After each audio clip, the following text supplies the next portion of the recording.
আসসালামু আলাইকুম এভরিওয়ান, কেমন আছেন সবাই? আশা করি আলহামদুলিল্লাহ ভালো আছেন। আমি আল্লাহর রহমতে ভালো আছি।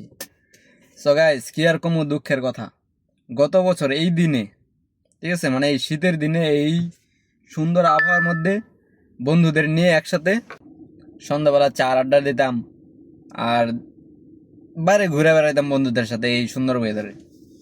কিন্তু পরিস্থিতি কি দেখেন, এখন পরিস্থিতির কারণে এখন চলে আসছি আমি বিদেশে। আর ওরা দেশে কি সুন্দর ব্যাডমিন্টন খেলে, ভিডিও ছাড়ে, দেখে আমার আফসোস লাগে। যাই হোক, সমস্যা নাই, কুরবানি করে দিলাম আমার সময়। হ্যাঁ, আমার যাওয়া নিয়ে আমি বিদেশে কাটাই যাবো, সমস্যা নেই। বাস দোয়া একটাই থাকবো, যেন দেশে যায় যেন একটা সুন্দরী পরিবেশ করতে পারি। কথা ঠিক কিনা? জোরে কন ঠিক। হ্যাঁ, দেশে থাকতে কি সুন্দর ঘুরতাম বন্ধুদের নিয়ে।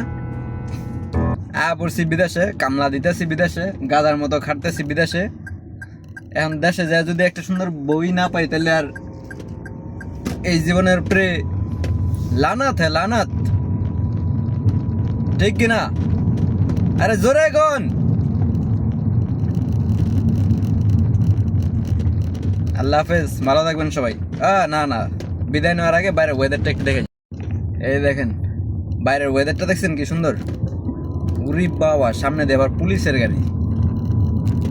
হেদার কি হয়েছে আবার? হ্যাঁ, ও মা মা মা, আবার যে দরজা খুলছে। আই মা, মনে হয় কোনো অফিসার। হ্যাঁ, ইশারা মিশারা দেয় নাই, আয় পড়লাম দৌড়ে, সাইড কেটে আয়া পড়লাম। পুলিশের ওখানে থাকলেই ঝামেলা, যায় না পুলিশ থাকবো, এখন তো 10 হাত দূরে থাকবেন, বুঝছেন নি? অবশ্য বিদেশে পুলিশ ভালো, কিন্তু তারপর প্রবাসীদের জন্য একটু রিস্ক, জানেন?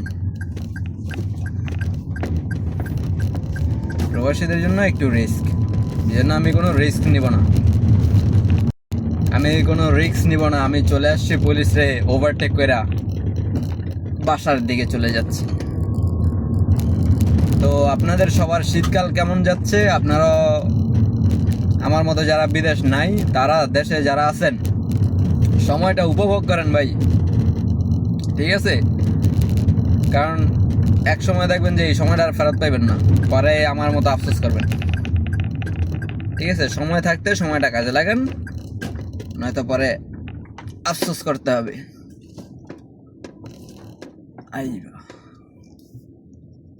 আল্লাহ হাফেজ।